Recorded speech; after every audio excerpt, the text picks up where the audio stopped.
In the previous video, we've played sound. In this video, we're going to play 3D sound. That way, it will appear as if the sound comes from a specific location. We've added an extra sound to the content project of this demo project. You can see it here. It's called Explosion. The implementation of a 3D sound is very similar to using a sound effect instance.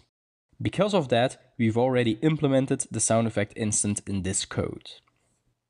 Beside that, we need to add two extra fields, an audio emitter and an audio listener.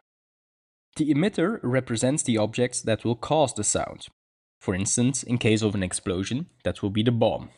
The listener is the object that hears the sound. For instance, that can be the player's position. We can then go to the load content. There, we will create a new emitter and a new listener. We can do this by using their default constructors, without arguments. Then, we can apply the emitter and the listener to an instance of a sound. We can do this by calling apply3D on our explosion instance. The method has two arguments, being the listener and the emitter. Note that we do this before we call play on our explosion instance. Okay, if we were to run our project now, our sound would be playing, but it wouldn't appear as if it was 3D sound. That's because the position of our emitter and our listener is the default position, so we didn't change it. Let's go to the update and change the position of the emitter each frame.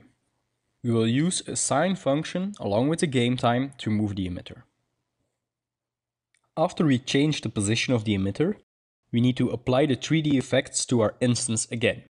We do this with the apply3D method.